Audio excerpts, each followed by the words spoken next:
సరే, ఈ యాకోబు తనకు పడినటువంటి కష్టాన్ని ఒకసారి తన మామతో ఇలా పంచుకుంటున్నాడు.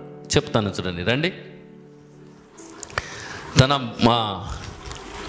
మామతో బాధను పంచుకుంటున్నాడు. ఆదికాండం 31వ అధ్యాయం 38 నుండి చదువుతాను. ఆదికాండం 31వ అధ్యాయం 38 నుండి చదువుతాను. ఈ 20 ఏండ్లు నేను నీ యొద్ద ఉంటిని, నీ గొర్రెలనైనను మేకలనైనను ఈడ్చుకొని పోలేదు, నీ మంద పొట్టేలను నేను తినలేదు. దుష్ట మృగముల చేత చీల్చబడిన దానిని నీ యొద్దకు తేక ఆ నష్టము నేనే పెట్టుకుంటుని. పగటి యందు దొంగిలింపబడిన దాని నేను దొంగిలింపబడిన దానినేమి, రాత్రిందు దొంగిలింపబడిన దానినేమి నా యొద్ద పుచ్చుకొంటివి. నేను ఇలాగుంటిని, పగటి ఎండకును రాత్రి మంచునకును నేను క్షీణించిపోతుని. నిద్ర నా కనులకు దూరమాయను. ఈ 20 ఇదివరకు నీ ఇంటిలో 20 ఏళ్ళు ఉంటిని. వినండి మాట, నీ 2 కుమార్తెల నిమిత్తము 14 ఏళ్ళు, నీ మంద నిమిత్తము 6 ఏళ్ళు నీకు కొలువు చేసి తిని. అంటే తన బాధంతా కూడా తన మామ దగ్గర చెబుతున్నాడు. తన బాధంతా కూడా నీ 2 కుమార్తెల నిమిత్తం ఎన్నేళ్ళు చేశాడంటే 7 ఏళ్ళు చేసినాడండి. సరే, అలా ఉంది కదండి యాకోబుది. ఇప్పుడు తాను ఎక్కువగా దేని కొరకు చేసినట్టు, ఇప్పుడు రాహేలు కొరకేనా ఇదంతా? ఏమో వింటున్నారా? రాహేలు కొరకేనా ఇదంతా? రాహేలు కొరకేనా? రైట్. ఇంతగా యాకోబు పవిత్రంగా జీవించి చక్కగా జీవించి మంచిగా బతుకుతున్నటువంటి ఆ యాకోబు ఇదంతా కూడా ఎండకు తడిచి వానకు తడిచి కన్నులకు నిద్ర కరువాయని అంటాడు.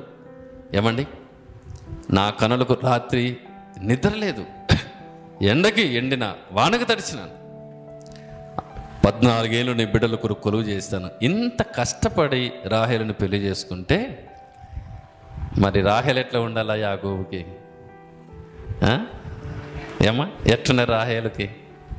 రాహేలు ఎట్టున్నా మరి? అంత కష్టపడి రాహేలును ప్రేమించి కొలువు చేసి పెళ్లి చేసుకుంటే రాహేలు ఎట్టున్నారు మరి? కృతజ్ఞత కలిగి ఉండాలా లేదా? ఏమంటుందో తెలిసినా రండి చదువుదాం. ఇప్పుడు ఆదికాండము 30వ అధ్యాయం, ఆదికాండము 30వ అధ్యాయము మొదటి వచనాన్ని చదువుతాను. రాహేలు తాను యాకోబునకు పిల్లలు కనకపోవుట చూచి తన అక్క యందు అసూయపడి యాకోబుతో, నాకు గర్భఫలమిమ్ము, లేని ఎడలా నేను చూడండి ఎంతవరకు తెగించింది ఈమె.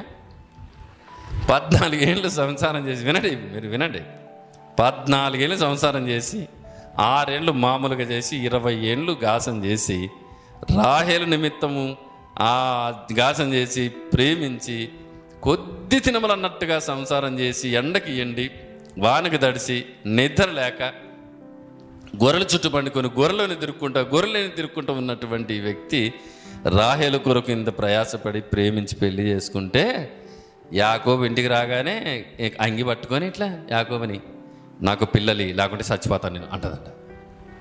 చూసారని, నాకు పిల్లలు, ఇప్పుడు అక్కకి పిల్లలు అయినారు, మీకు పిల్లలు కాలే, కాలర్ పట్టుకొని యాకోబుని, పిల్లలు నాకి లేకుంటే ఏం చేస్తుందంట?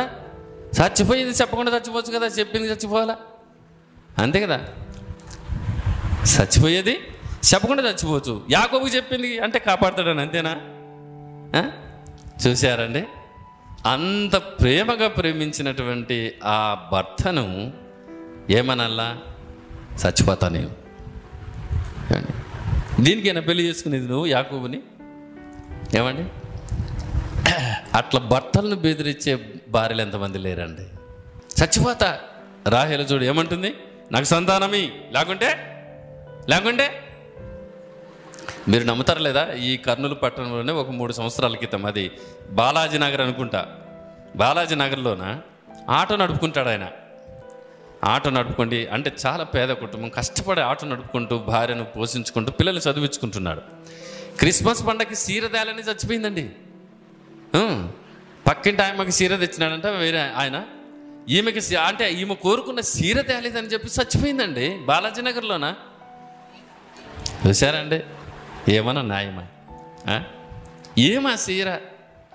ఏమండి, సీరకు భర్తలను బెదిరించడమే, కమ్మలకు భర్తలను బెదిరించడమే, కాళ్ళ సొత్తులకు భర్తలకు బెదిరించడమే, పుట్టింటికి వాకపోతే బెదిరించడమే. రైట్, మంచి మాట చెప్తాను, జాగ్రత్త వినండి. తర్వాతనండి యాకోబు రాహేలును ప్రేమించిన దానికి కోపపడ్డాడు. రాహేలు మీద కోపపడ్డాడు. ప్రేమ అంటే ఆమె అన్న ఆ మాటకు తన పైన ఉన్నట్టు. చూస్తారన్నమాట, చూడండి ఆదికాండం 30వ అధ్యాయము 2వ వచనాన్ని చూద్దాం. యాకోబు కోపము రాహేలు మీద రగులు కొనగా అతడు, నేను నీకు గర్భఫలమును ఇయ్యకపోయిన దేవునికి ప్రతిగా నేనున్నానా అనేను. రాహేలుకి మీద కోపం అంటే మండింది. ఇంకా ఉన్న ప్రేమలో ఎట్లా పాయను? ఏమా అంతే కదా, ఉన్న ప్రేమలో ఒక్క మాటలు పోగొట్టుకుంది భర్త ప్రేమను.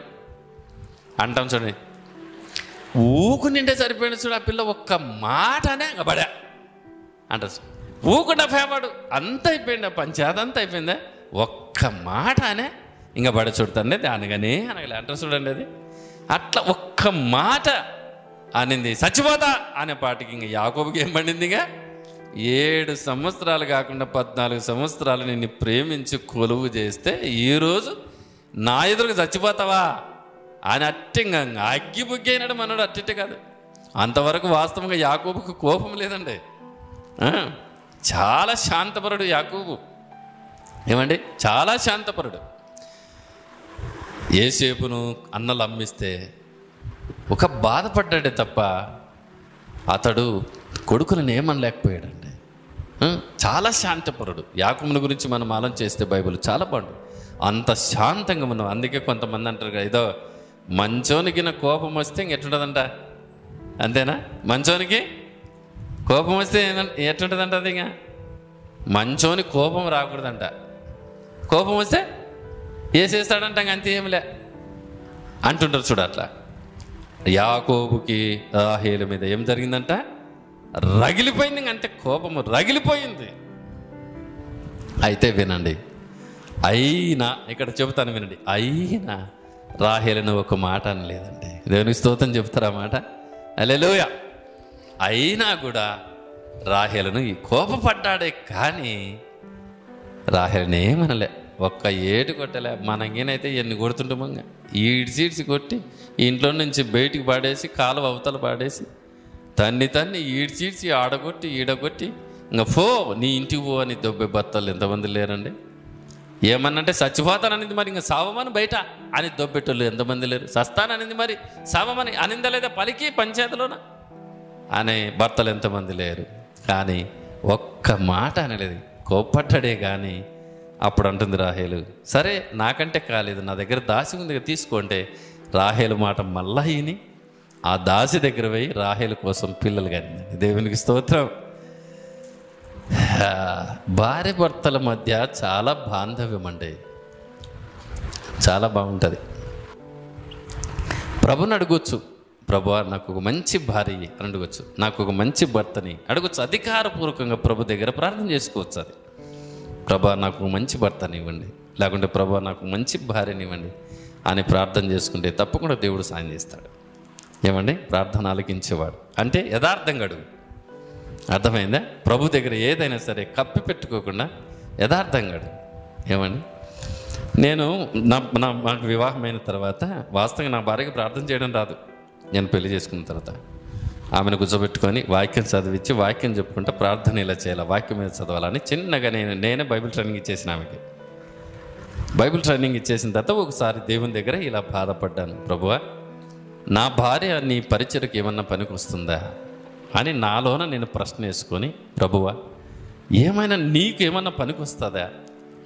నాకు పనికొచ్చింది, నాకు భార్యగా ఉండడానికి, పిల్లలు ఇవ్వడానికి, కుటుంబాన్ని సంసారంగా కట్టుకోవడానికి నాకు పనికొచ్చింది, కానీ నీకేమన్నా పనికి వస్తుందా అని సందిగ్ధంలో పడినా. ఎందుకంటే మేము దేవుని సేవ చేయాలి కదా ఇద్దరం. మీరు నమ్ముతారండి, నా సందేహానికి దేవుడు అద్భుతమైన జవాబు ఇచ్చాడండి. దేవునికి స్తోత్రం చెప్పండి. అద్భుతమైన జవాబు. ఎట్లా జవాబు? చాలాసార్లు ఇలా అనుకున్నా, దేవా నీకేమన్నా పనికొస్తుంది ఆమె, నాకు పనికొస్తుంది కానీ నీకు పనికొస్తుంది ఆమె అని చాలాసార్లు నేను ఆ విషయాన్ని ఆలోచన చేసినప్పుడు చిత్రం ఏమిటంటే, ఏమండి, ఆమె ప్రార్థనాత్మతో నింపబడిందండి. ఓ రోజు మేము కుటుంబ ప్రార్థన చేస్తూ ఉంటే ప్రార్థనాత్మతో నింపబడి ప్రార్థనలో నా ప్రవచన వాక్కులు పలకడం ప్రారంభించింది. హల్లెలూయా. ఇప్పుడు ఆమె రాత్రి 12 దాటిన తర్వాత ప్రేయర్లో కూర్చుంటుంది. ఆమె ప్రేయర్లో కూర్చొని ఎవరి కొరకైనా ఆమె పర్సనల్గా ప్రేయర్ చేయాలంటే వాళ్ళకి జరగబోయే సంగతి చెప్పేస్తుందండి, చెప్పేస్తుంది. అప్పుడు నా గుండె దడానింది. ఓ ప్రభువా, నిజంగా ఎంత గొప్ప ప్రార్థన వరాన్ని నా భార్యకి ఇచ్చావా, స్తోత్రాలు తండ్రి అని చెప్పి.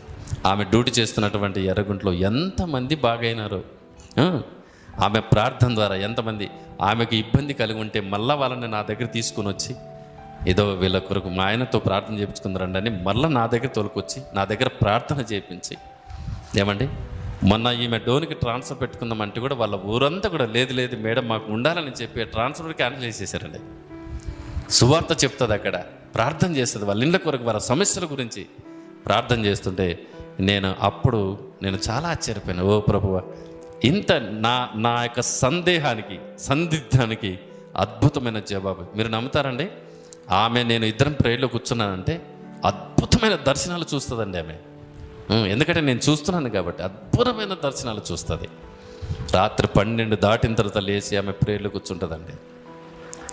దేవునికి స్తోత్రం, హల్లెలూయా. కనుక ఒక భర్త తన భార్యను గురించి ప్రార్థన చేయగలిగితే, ఒక భార్య తన భర్తను గురించి ప్రార్థన చేయగలిగితే దేవుడు తప్పకుండా సాయం చేస్తాడు. యాకోబు కోపపడ్డాడే కానీ రాహేలు మాట విన్నాడండి. కోపపడి సస్తానన్నావు సావు అనలేదు, కోపపడి ఇంకా నువ్వు నాకు అవసరం లేదు అనలేదు. కానీ నా దాసి ఉంది కదండి వెళ్ళండి అన్నప్పుడు ఎస్ నీ కోరిక నెరవేరుస్తానని దాసి దగ్గర వెళ్ళి రాహేలు కొరకు పిల్లలకని, తర్వాత మరలా దేవుడు రాహేలు గర్భం తెరవగా ఆమె కూడా పిల్లలు కలిగారు. ఇక్కడ మనం నేర్చుకోవాల్సిన విషయం ఏమిటి అంటే యాకోబులోన పవిత్రత. అర్థమైందా? యాకోబులోన పవిత్రత. నేను ముందే చెప్పాను కదా, అన్ని సంవత్సరాలు మా అమ్మ ఇంట్లో తిరిగిన ఆడపిల్లలను టచ్ చేయలేదు. ఆ పవిత్రత దేవుడు చూశాడు కాబట్టి యాకోబును రాను వచ్చుకుంటా. యెషయా గ్రంథాన్ని గిన మీరు చదివితే యాకోబుతో ఎన్ని మాటలు చెప్తాడో దేవుడు. యాకోబు జీవితంలో చాలా ఇబ్బందికరమైన పరిస్థితులు వచ్చాయి. సొంత కుమార్తెను వేరే దేశస్థుడు అవమానపరిస్తే చాలా మౌనంగా అయినాడు యాకోబు. సొంత కుమారులు ఒక వీరి మీద పడి మంచలు చంపేస్తే మౌనం అయిపోయినాడు యాకోబు. సొంత కొడుకు ఏమండి, పెద్ద కొడుకు రూబేను తనకున్న ఉపపత్నిని అతని కలిస్తే మౌనైపోయినాడండి. ఎంత శాంతిపరుడండి ఆయన, ఎంత శాంతిపరుడంటే. ఇదంతా కారణం ఏమిటి అని నేను ఒకసారి ఆలోచన చేస్తే, అతడు రాత్రల్లా ప్రభు సన్నిధిలో గడిపినందుకే ఆ ప్రార్థన ఫలితము ఆయనను ఎత్తుకున్నది అని నాకు అర్థమైంది. అందుకే యెషయా గ్రంథంలో చదివితే యాకోబు భయపడొద్దు, యాకోబు నేను తోడుగా ఉన్నాను, యాకోబు నిన్ను విడవను, యాకోబు నిన్ను సాయం చేస్తాను, ఇవే ఉంటాయండి యెషయా గ్రంథం అంతా చదివితే. చూసారండి, ఆ పవిత్రత అన్నది పురుషుల్లో ఉంటే, ఏమండి, ఆ పవిత్రత అన్నది పురుషుల్లో ఉంటే మీ భార్యలు ధనులే. కనుక దేవుని బిడ్డలారా, కుటుంబ వ్యవస్థ చాలా అద్భుతమైంది. కుటుంబ వ్యవస్థని దేవుడే ఏర్పాటు చేశాడు. కనుక యాకోబును రాహేలును మనం ఆలోచన చేస్తే, యాకోబు అంతగా ప్రేమిస్తే రాహేలు యాకోబుకి కోపం తెప్పించింది. వినండి, చివరికి ఒక మంచి మాట చెప్తాను. అదేమిటి అనంటే, ప్రియులారా, ప్రభువైన యేసుక్రీస్తు బైబిల్ గ్రంథంలో రాయబడినట్లుగా దేవుడు లోకమును ఎంతో ఎంతో యాకోబు రాహేలు కొరకు ప్రేమించి 20 సంవత్సరాలు గాసం చేస్తే, ప్రభువైన క్రీస్తు వారు ఫిలిప్పీలకు రాసిన పత్రిక 2వ అధ్యాయం 5వ వచనంలో దేవుని స్వరూపము కలిగిన వాడై ఉండి కూడా దేవునితో కూడా సమానముగా ఉండుట విడిచిపెట్టకూడని భాగ్యమని ఎంచుకొనలేదు, కానీ మనుషుని పోలికగా పుట్టి దాసును స్వరూపమును ధరించుకొని తన్ను తాను రిక్తనగా చేసుకొని మరియు ఆకారమందు మనుషుడిగా కనబడి మరణము పొందినంతగా, అనగా శిలువ మరణము పొందినంతగా విధేయత చూపిన వాడై తను తాను తగ్గించుకొనెను. వినండి, చెబుతాను చివరిగా. యాకోబుని గురించి అలా ఆలోచన చేస్తే రాహేలును ఎంత ప్రేమించాడో అలాగా ప్రభు మనల్ని ఎంత ప్రేమించాడు అంటే ఒక మాట చెప్తాను, ప్రాణము పెట్టినంతగా ఆయన మనల్ని ప్రేమించాడు. ఏమ్మా, ప్రాణం పెట్టినంతగా ప్రేమిస్తూ మన కొరకు ప్రాణాన్ని త్యాగం చేసి రక్తాన్ని చిందించి, మీరు రండి నా దగ్గర ఉండండి, నా బిడ్డలుగా బతకండి, నా కొరకు జీవించండి అని అంటే మనం ఏం చేస్తాం తెలిసిన? రాహేల్లాగా చేస్తాం. కొన్నిసార్లు ప్రభువా నన్ను ఎందుకు బతికించినావు, ఇంకా చంపేనని అంటాం. చూడండి, దేవుణ్ణి రాహేల్ అన్నట్టునే అంటాం మనం కూడా. ఇప్పుడు ఏలి అనలేదా? ఏలి అనలేదా? దేవా నన్ను తీసేసుకో. ఎన్నిసార్లు అని అంటామో మనం. కొంతమంది అంటారు ముస్లిం, ఈ దేవుడు నన్ను కొండవాక అట్టే బతికించిన అంతకు పెట్టినాడు, ఏముంది అలా ఇలా అని. ఏంటి కొండవాలని నిన్ను? దేవుడు నిన్ను ప్రేమిస్తున్నాడని తెలుసరా? ముసలి వాళ్ళ గురించి మంచి వాగ్దానం ఉంటుంది, ముదిము వచ్చే వరకు ఎత్తుకుని వాడను నేనే అని మంచి వాగ్దానం. తర్వాత ఇంకొకటి ఉంటుంది, ఏమని ఉంటుంది? వారు ముసలితనమందు ఇంకా ఇంకా చిగురు పెట్టుచుందరు. ముదిము వచ్చే వరకు ఎత్తుకొని వాడని వారు ముసలితనమందు ఇంకా చిగురు పెట్టుచుందరు అనే మాట ఉంటుంది. నిజంగా దేవుని బిడ్డలారా, ఆయనను ప్రేమించి ఇంత త్యాగం చేస్తే ఎన్నిసార్లు మనం ప్రభువును విసిగిస్తున్నాము, ఎన్నిసార్లు ప్రభువును మనం బాధ పెడుతున్నాము, ఎన్నిసార్లు ప్రభువునకు మనము ఆయాస పెడుతున్నాము. బైబిల్లో ఒక మాట ఉంటుంది, యెషయా గ్రంథములో, నీ పాపముల చేత నువ్వు నన్ను విసిగించితివి, నీ దోషముల చేత నువ్వు నన్ను ఆయాసపరిచితివి, కానీ అయినా నేనే నా చిత్తానుసారగా నీ పాపములన్నీ క్షమిస్తున్నాను, నీ అతిక్రమాలన్నీ తుడిచివేస్తున్నాను అన్నాడు. చూశారండి, మనం ప్రభుని ఎంత విసిగించినా మరలా ఆయన మనల్ని క్షమించి తన బిడ్డలుగా చేసుకుంటున్నాడు. ఆ ప్రభు ప్రేమను అర్థం చేసుకుందాం. రాహేలు అర్థం చేసుకోలేకపోయింది యాకోబుని. అర్థం చేసుకోలేకపోయింది. కానీ యాకోబు మాత్రం అర్థం చేసుకొని నా భార్యనేలే అనుకున్నాడు. అంతేనా? నా భార్యనే అంటేనేలే. నేను భార్య భర్తలకు ఒక మంచి సూత్రమైన మాట చెప్తా. ఇప్పుడు రాని చిరంజీవి కొట్లాడినారు అనుకునండి, అంటే కొట్లాడతారని కాదు, మళ్ళీ నేను చెప్పేది అనుకునండి. రానివ్వండి, నా భర్తనే కదా అనుకుంటే అయిపోయింది, ఇంకా ఏం లేదాడంగా. చిరంజీవి నా భార్యనే కదా అనుకుంటే అయిపోయింది, అంతేనా? ఏం మాట్లాడు, అంతేనా? నా భర్తనే కదా అంటే అని అనుకుంటే అయిపోయింది, ఇంకా నా భార్యనే కదా అంటే అని అనుకుంటే అయిపోయింది, ఇంకా ఏముండదు, కల్మసం ఏముండదు. ఇంకా వరుసనంగా చేతులు కడుక్కొని ఇద్దరు ఒకటి ప్లేట్లు అన్నం తినొచ్చు, ఏముండదు అడగా. అర్థమైందని నేను చెప్పిన మాట. కనుక ఆ రీతిగా యాకోబు రాహేలు దాంపత్యము, అలాగే మనం ప్రభువైన క్రీస్తుకు మనకున్న అద్భుతమైన సంబంధం ఏమిటి అంటే, ఆ ప్రభు మనల్ని ప్రేమించి మన కొరకు రక్తాన్ని కార్చాడు, మన పాపములను క్షమించాడు, ఆయన మన దోషములు తుడిచివేశాడు. మరెన్నటికీ ఆయనకు మనం ఆయాసకరంగా బ్రతకకూడదు, ఎన్నటికీ ఆయనకు విరోధంగా జీవించకూడదు. బ్రతికినన్నాళ్ళు ఆయనకి ఇష్టమైన జీవితం జీవించి ఆయనకి ఇష్టమైన బ్రతుకు పరిగి ఆ పరలోకములో చేరడానికి అందరం కూడా సిద్ధపడదాం.